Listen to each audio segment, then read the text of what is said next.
Halo anak sekalian, kita berjumpa lagi di dalam program History.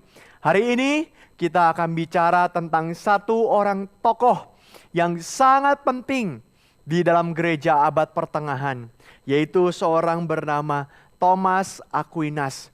Kita akan lihat kehidupan dari Thomas Aquinas, seorang tokoh gereja yang sangat pintar. Dr. Angelicus disebutnya. Kenapa disebut Dr. Angelicus? Karena dia adalah doktor yang seperti malaikat, kata orang-orang waktu itu ya. Kenapa seperti malaikat? Karena dia sangat tahu banyak hal. Dia mengerti banyak hal, dia menguasai banyak hal. Seperti malaikat yang tahu banyak hal. Tetapi Thomas Aquinas bukan malaikat ya, dia tetap manusia. Maka kita akan melihat siapa itu Thomas Aquinas. Thomas Aquinas adalah salah satu orang paling pintar sepanjang sejarah gereja. Dia adalah teolog terpenting di zaman abad pertengahan ini. Dan dia hidup sejaman dengan teolog-teolog lain yang penting juga. Pemikir-pemikir yang lain yang penting juga. Seperti John Duns Scotus dan seorang lagi bernama William Ockham. Biasanya William Ockham, John Duns Scotus, dan Thomas Aquinas sering memberikan argumentasi-argumentasi dan mereka sering berdebat juga di dalam argumentasi itu. Karena memang mereka waktu itu sangat wajar bagi mereka untuk saling berdebat, saling menyerang di dalam argumen ya. Bukan di dalam caci maki, tidak. Tetapi di dalam berargumen satu sama lain di waktu itu. Anak-anak sekalian, Thomas Aquinas itu lahir di tanggal 28 Januari 1225 di sebuah kota yang ada di Italia. Sebuah kota yang ada di Italia. Dan dia di usia yang ke-5 tahun, Thomas Aquinas oleh kedua orang tuanya dikirim untuk masuk ke sebuah biara Benediktin. Anak-anak masih ingat biara Benediktin? Biara yang menerapkan aturan dari seorang bernama Benediktus. Dan biara Benediktin ini yang berada di Monte Cassino. Jadi ini tempat memang di mana waktu itu Benediktus hidup. Tempat di mana Benediktus waktu itu mengajar anak-anak yang ada di biara itu. Maka Thomas Aquinas pun masuk ke sana. Meskipun waktu itu mungkin dia tidak diajar oleh Benediktus lagi ya. Karena Benediktus sudah jauh sebelum Thomas Aquinas. Tetapi Thomas Aquinas belajar di biara yang didirikan oleh Benediktus ini. Kemudian dia akhirnya setelah belajar di biara itu selama beberapa tahun, dia akhirnya kuliah di Universitas Napoli, kota yang ada di Italia juga. Dan di Universitas Napoli ini dia mulai banyak belajar dari karya-karya seorang yang begitu agung, seorang filsuf yang begitu besar, namanya Aristoteles. Aristoteles adalah seorang filsuf, murid dari filsuf besar lainnya namanya Plato. Plato adalah seorang filsuf, murid dari murid besar lainnya namanya Socrates. 3 orang ini adalah 3 orang yang membentuk pemikiran Eropa sampai saat ini. Mereka begitu besar, begitu pintar, begitu luar biasa. Tuhan memberikan anugerah kepada mereka. Maka Thomas Aquinas belajar dari Aristoteles dan dia menemukan banyak hal yang baru, banyak hal yang bagus yang mendukung kehidupan dia. Maka akhirnya Thomas Aquinas terus menjadi orang yang begitu pintar. Tetapi teman-temannya sering menamainya, menjuluki dia sebagai dumb ox. Dumb ox itu artinya apa? Artinya adalah lembu yang bodoh. Lembu yang bodoh. Kenapa dikatakan lembu? Karena memang Thomas Aquinas itu badannya besar sekali. Dia gemuk sekali. Kata orang, Thomas Aquinas kalau mau makan di meja makan, mejanya itu harus dibelah dulu supaya perutnya bisa masuk. Kalau tidak, dia tidak bisa makan di meja itu. Ini kata orang ya. Kita tidak pernah tahu yang terjadi seperti apa. Tapi banyak orang bilang bahwa memang Thomas Aquinas punya tubuh besar sekali. Dan dia agak sedikit lambat waktu berpikir. Dia tidak bisa mengatakan bahwa ini apa jawabannya. Ini. Tidak. Tapi dia berpikir agak lambat. Kenapa dia berpikir agak lambat? Karena dia memikirkan segala sesuatu dengan matang. Dia tidak mau memberikan jawaban yang mentah. Dia tidak mau asal jawab saja, tidak. Tapi dia berpikir dengan matang-matang. Tetapi orang-orang menghina dia. Wah, kamu mah bodoh, lambat mikirnya. Padahal tidak, dia pikirkan dengan begitu matang. Maka Thomas Aquinas terus menggali dari orang-orang pintar, dan salah satunya dia juga belajar teologi. Tetapi waktu dia mau masuk lagi menjadi hamba Tuhan, dia belajar teologi, keluarganya menahan. Keluarganya bilang, gak boleh, kamu gak boleh belajar teologi. Kenapa? Belajar teologi tidak ada untungnya, tidak dapat uang. Wah, saya mau belajar teologi bukan buat uang. Saya mau belajar teologi supaya saya bisa mengerti kehendak Tuhan, mengerti firman Tuhan. Tapi orang tuanya gak setuju, keluarganya tidak setuju. Tetapi apa daya, Thomas Aquinas sangat ingin belajar teologi. Akhirnya di tahun 1244, Thomas Aquinas masuk ke teologi, ke biara, namanya biara dari Ordo Dominikan. Dia masuk ke biara itu dan dia dipimpin, dibimbing, diajar oleh seorang guru bernama Albertus Magnus. Albertus Magnus mengajari dia banyak sekali tentang teologi, tentang menggali Alkitab, tentang firman Tuhan dan sebagainya. Dan dia kuliah di 2 kota, yaitu pertama di Cologne. Cologne itu adalah kota yang ada di Jerman. Yang kedua dia kuliah juga, sempat berkuliah juga di kota namanya Paris, kota yang ada di Perancis. Di sana dia mendalami filsafat lebih dalam, dan di sana dia belajar teologi dengan dalam. Sampai akhirnya Thomas Aquinas mendapat gelar doktor di dalam bidang teologi di Universitas Paris, dan dia mulai karirnya. Dia menulis banyak hal dengan begitu produktif. Thomas Aquinas menulis paling tidak ada 2 karya yang begitu baik yang menjadi fondasi kekristenan sampai saat ini. Yang pertama namanya Summa Theologica. Ini karya rangkuman pemikiran teologi daripada Thomas Aquinas yang dia tulis sendiri, yang dia renungkan sendiri, dan dia publish sendiri. Summa Theologica. Yang kedua adalah Summa Contra Gentiles. Summa Contra Gentiles berisi apologetika.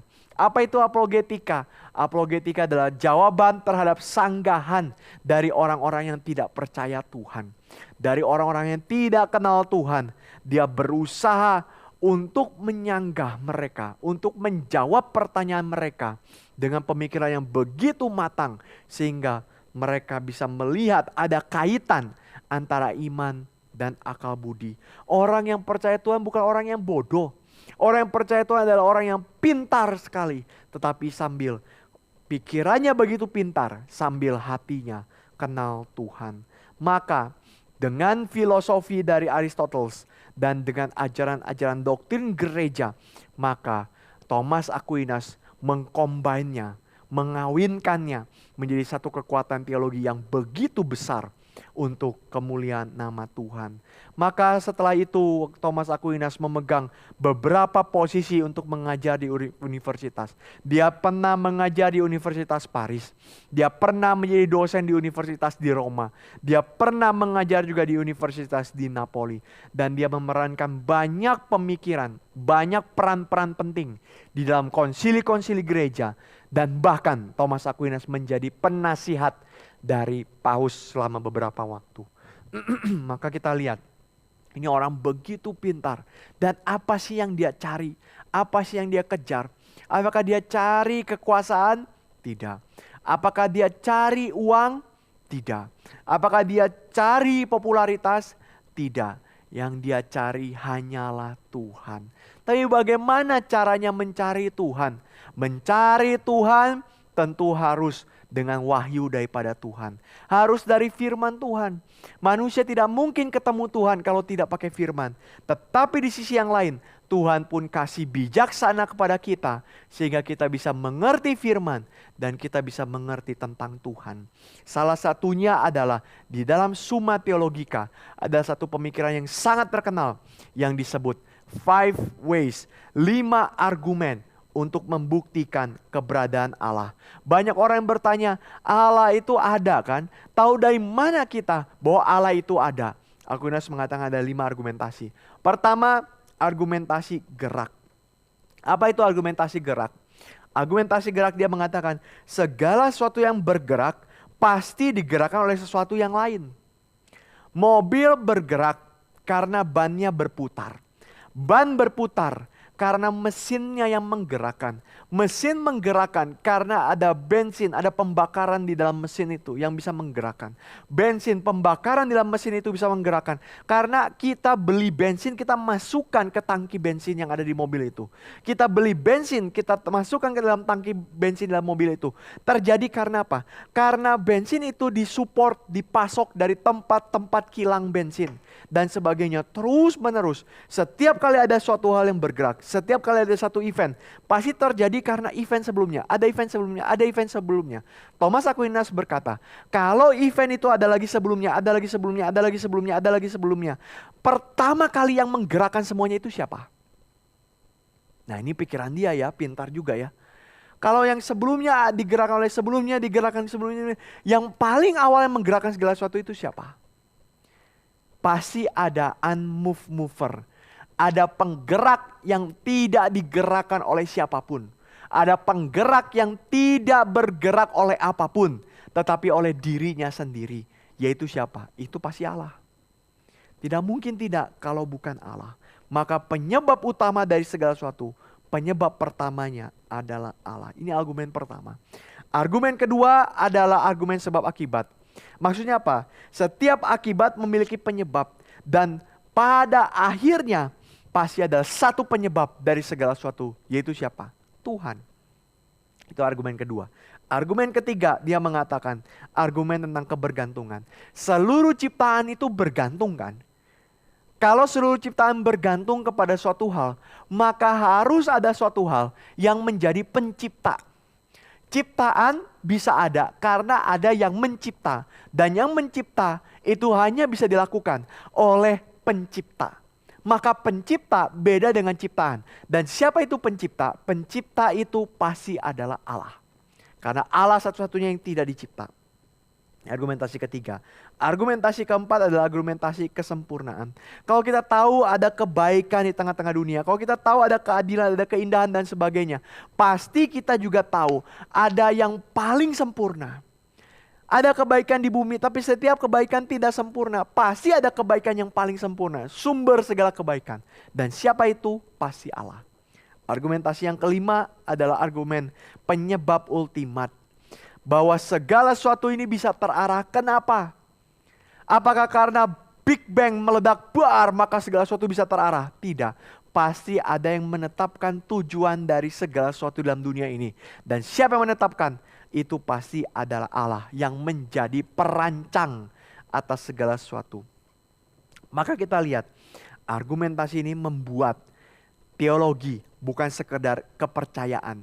Tapi teologi punya landasan pemikiran yang begitu ketat, yang begitu baik dan bisa diadu dengan filosofi yang ada di dunia. Maka tidak ada teologi di luar filosofi. Dan karena itu Thomas Aquinas mengejar akan hal ini. Bagaimana kita bisa pakai filosofi di dalam teologi? Bukan teologi diperalat oleh filosofi, tapi filosofi di dalam teologi. Sehingga kita bisa meyakinkan orang untuk mengenal Allah dengan tepat. Dan inilah yang dia cari. Anak-anak sekalian, carilah bijaksana yang paling tinggi, yaitu firman Tuhan. Carilah bagaimana kita bisa meyakinkan orang tentang firman Tuhan. Ini nilai yang paling penting di dalam hidup kita. Nilai paling penting dalam hidup kita bukan karena kita sukses. Nilai paling penting dalam hidup kita bukan karena kita kaya. Bukan karena kita memiliki ini itu. Bukan karena kita menjadi orang yang bagus, yang baik. Tidak. Nilai terpenting dalam hidup kita adalah ketika kita bisa mengenal firman Tuhan. Dan kita bisa meyakinkan orang untuk mengenal firman Tuhan. Maka akhirnya Thomas Aquinas meninggal di tahun 1274 sampai nantinya Thomas Aquinas dijadikan santa oleh gereja Katolik. Sampai saat ini gereja Katolik, gereja Protestan, gereja dimanapun juga masih tetap mempelajari pemikirannya begitu dalam dari Thomas Aquinas. Anak-anak, sampai di sini histori kita pada kesempatan kali ini. Dan kita akan ketemu lagi di dalam 2 bulan selanjutnya ya. Kita akan ketemu lagi di dalam season selanjutnya. Dan kita akan masuk ke dalam reformasi, zaman reformasi. Apa yang terjadi di zaman reformasi? Mari kita sama-sama lihat di dalam season selanjutnya. Baik, sampai di sini. Tuhan memberkati kita. Bye-bye.